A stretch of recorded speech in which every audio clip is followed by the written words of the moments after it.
Hello friends, आप सबका ही आपके चैनल इंग्लिश वाइब्रेंस पे बहुत हार्दिक स्वागत है। So today we are going to read a very happy story. Happy story इसलिए क्योंकि हैप्पीनेस से रिलेटेड है, तो इसलिए हैप्पी स्टोरी।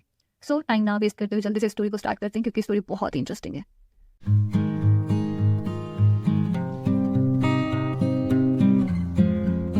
आज की स्टोरी का टाइटल है द हैप्पी मंक। इसको मॉन्क नहीं पढ़ते, इसको मंक पढ़ते हैं, मंक। लॉन्ग अगो, बहुत पहले, there lived a very rich man. बहुत पहले वहाँ पे एक बहुत अमीर आदमी रहता था।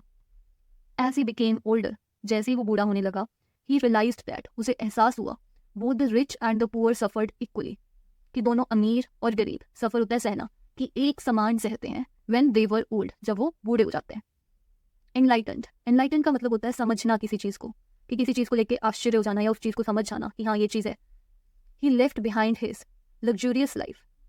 इस चीज़ को समझने के बाद कि गरीब हो अमीर हो, जब वो बूढ़ा हो जाता है तो एक समान ही सहता है, फिर समझने के बाद वो अपना लग्जूरियस यानी कि शानदार जिंदगी को छोड़ देता है एंड ट्रेवल्ड, और चला जाता है किस तरफ, जंगल की तरफ, to the forest where he would meditate, जहाँ पे वो मेडिटेट करता है, ध्यान लगाता है। मेडिटेशन आप बोलते हैं ना, that meditation helps to relieve the stress, कि अगर आप मेडिटेट करते हो, ध्यान लगाते हो, अपने माइंड को काम करते हो तो अच्छा रहता है। तो वही मेडिटेट का मीनिंग है। Because the old monk was so friendly and wise, क्योंकि जो वो बुजुर्ग, मंक मतलब साधु, फ्रेंडली हो गया, मिलनसार, कि कोई इंसान जिसका मिलनसार नेचर हो, मिलता जुलता हो, मतलब कि हर किसी मिलजुल के रहता हो। वाइज हो गया, समझदार, क्योंकि जो वो बुजुर्ग साधु था वो मिलनसार था और बुद्धिमान था। ही गेन्ड ओवर, उसने प्राप्त कर लिया क्या, 500 फॉलोअर्स, 500 सहायक। फॉलोअर्स हो गया जो आपको फॉलो करते हैं, ठीक है, वो लोग हो गए। Who began living with him in the forest, ऐसे फॉलोअर्स 500 जिन्होंने उस जंगल में उसके साथ रहना शुरू कर दिया। दो, monks were meant to look serious. दो हो गया, यद्यपि, हालांकि, जैसे हम यूज करते हैं ऑल दो का, इवन दो का, वैसे, ठीक है। दो, यद्यपि जो मंक्स हैं, जो साधु होते हैं, वो सीरियस दिखते हैं, या मतलब मेंट टू, मतलब सीरियस दिखने वाले होते हैं। मेंट टू मतलब उनका ऐसा होता है ना, कोई चीज़ मेंट टू मतलब हाँ ये चीज़ वैसी है कि वो सीरियस दिखने वाले होते हैं साधु। जबकि वन ऑफ देम, उनमें से एक, वुड ऑलवेज वियर, उनमें से कोई एक पहन के रखता है, स्लाइट मतलब थोड़ी सी या छोटी सी, स्माइल ऑन हिज फेस, अपने चेहरे पे। उनमें से एक अपने चेहरे पे एक छोटी सी स्माइल पहन के रखता है, छोटी सी स्माइल रखता है। हम स्माइल के केस में वियर का यूज कर सकते हैं, वियर स्माइल जैसे हम बोलते हैं। परफ्यूम के केस में भी हम बोलते हैं that he is wearing nice perfume, ठीक है। वैसे हम स्माइल के केस में बोल सकते हैं that he is wearing a slight smile on his face. Everybody would ask him, हर कोई उससे पूछता, क्या पूछता, about what made him so happy, कि वो क्यों खुश रहता है, कि ऐसा क्या है जो उसे खुश रखता है। बट ही से, पर वो कहता, इफ आई टोल्ड यू, अगर मैंने तुम्हें बता दिया, यू वुडंट बिलीव मी, तुम मेरा विश्वास नहीं करोगे।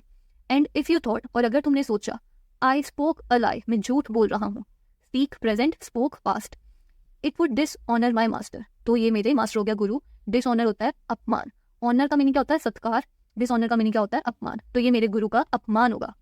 But the wise old master knew that, पर जो वो बुद्धिमान बुजुर्ग गुरु था, मास्टर था, वो जानता था, न्यू मतलब जानना, जानता था, that the smile would never be white from the monks face.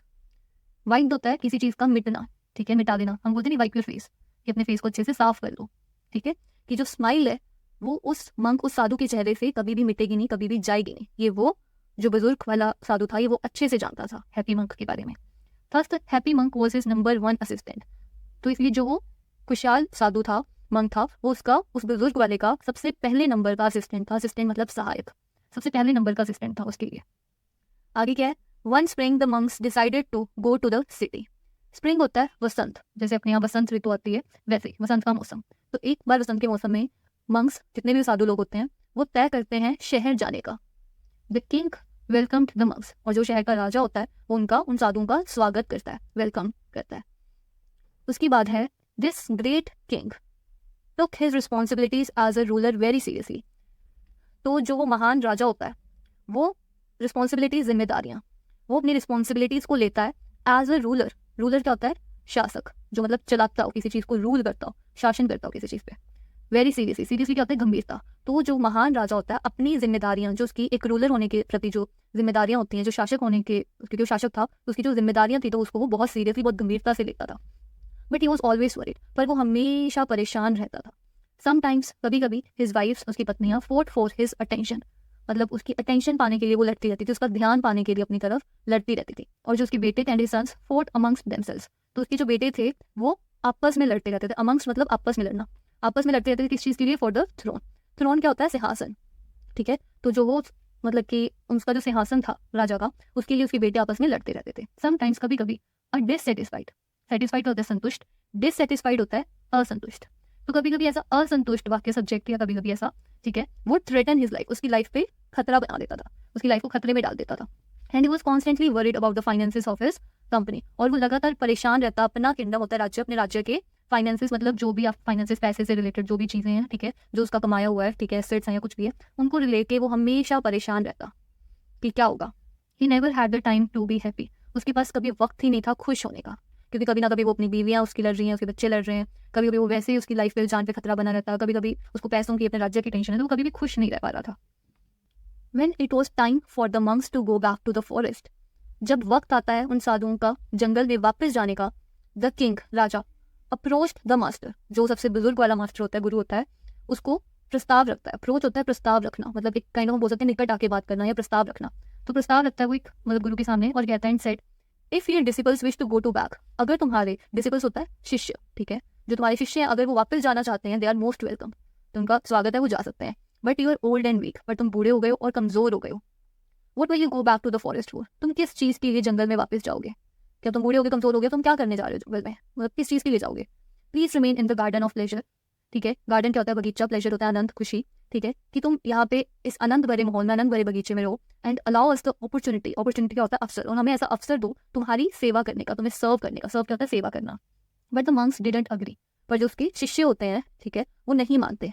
And the master called the happy monk, और जो गुरु होता है वो उस हैप्पी साधु, जो खुशहाल वाला साधु होता है, उसको बुलाता है, एंड आस्क्ड हिम, उससे पूछता है, एक तरह से कहता है, to lead the others into the forest as their new master, कि तुम एक बतौर नए गुरु के तौर पे दूसरों का संचालन करोगे, ठीक है, उन्हें एक तरह से लीडर बन के उन्हें लीड करोगे, उन्हें लेके जाओगे फॉरेस्ट में। The happy monk as asked by his master, अपने मास्टर, अपने गुरु के कहने पे वो happy monk took the remaining disciples to the forest, जो बचे हुए क्या कहते हैं डिसिपल्स, शिष्य होते हैं, उनको वो जंगल में ले जाता है। There he gained more wisdom, वहां पे विजडम क्या होता है, बुद्धि, उस हैप्पी मंक को बहुत बुद्धि प्राप्त होती है बाय मेडिटेटिंग, ध्यान करके उसको बहुत बुद्धि प्राप्त होती है, और जो उसकी अंदर की इनर हैप्पीनेस, अंदर की खुशी होती है, इंक्रीज होता है, बढ़ना, बाय फोल्ड्स। अब यहाँ पे बाय फोल्ड्स का मतलब होता है कई गुना, by folds, increase by folds मतलब कई गुना उसकी जो खुशी होती है वो बढ़ जाती है। अगर यहाँ लिखा होता है बाय 2 फोल्ड्स तो 2 गुना, बाय 3 फोल्ड्स तो 3 गुना बढ़ जाती है, तो यहाँ पे बाय फोल्ड्स लिखा है तो मतलब कई गुना बढ़ जाती है उसके अंदर की खुशी। One day he came back to meet his master, तो एक दिन जो हैप्पी मंक होता है वो अपने गुरु को मिलने आता है। One day he came back to meet his master when the king came to pay a visit, जब वो राजा आता है टू पे अ विजिट मतलब देखने आना, ठीक है, तो ये होता है पे अ विजिट का मतलब काइंड ऑफ फ्रेज है, ठीक है, हम बोल सकते हैं for example he is going to pay a visit to his parents, वो अपने पेरेंट्स को देखने जा रहा है, वैसे यहाँ पे राजा देखने आता है, ठीक है। He was astonished at the smile on the happy monks face, जो उस हैप्पी मंक के चेहरे पे जो स्माइल होती है ना, वो देख के वो एस्टोनिश्ड मतलब होता है हैरान हो जाता है, सरप्राइज हो जाता है देख के। ही आस्क्ड द मास्टर, वो गुरु से पूछता है, योर रेफरेंस, रेफरेंस होता है समान के तौर पे, हम किसी को बोलते हैं योर रेफरेंस, जैसे हम बोलते हैं ना योर लॉर्ड, वैसे ही हम बोल सकते हैं योर रेफरेंस कि समान के तौर पे, your Lord, your reference, how is it that he smiles so much, कि ऐसा क्या है कि ये बहुत खुश है, कि मतलब कि स्माइल करता रहता है हमेशा।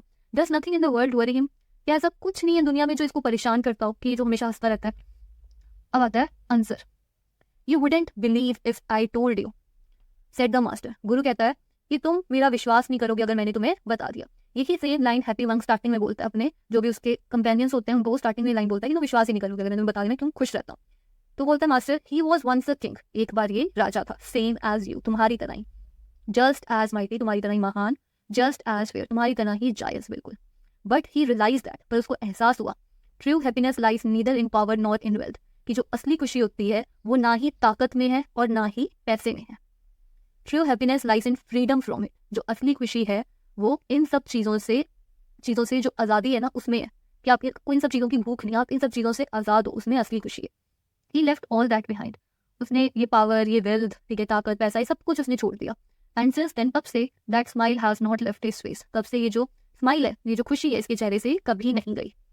The happy monk got up to leave as the king bowed to him with respect, तो जो हैप्पी वाला मंक होता है वो जाने के लिए उठता है, गॉट मतलब उठना, जाने के लिए मतलब जाना, एज द किंग, जैसे ही जो किंग होता है, राजा होता है, बाउड होता है झुकना, ठीक है, वो अपना सर झुकाता है उसके सामने विद रिस्पेक्ट, आदर के साथ, तो वो चला जाता है वहां से। तो इसका मोरल है स्टोरी का, happiness seeks those who do not seek wealth और पावर, कि खुशी उसी को ढूंढती है, उसी को मिलती है जो कि वेल्थ यानी कि पैसा या पावर, शान शौकत को नहीं ढूंढते, ठीक है, कि जो बेसिकली खुशी को ढूंढते हैं खुशी उन्हें मिल जाती है, ठीक।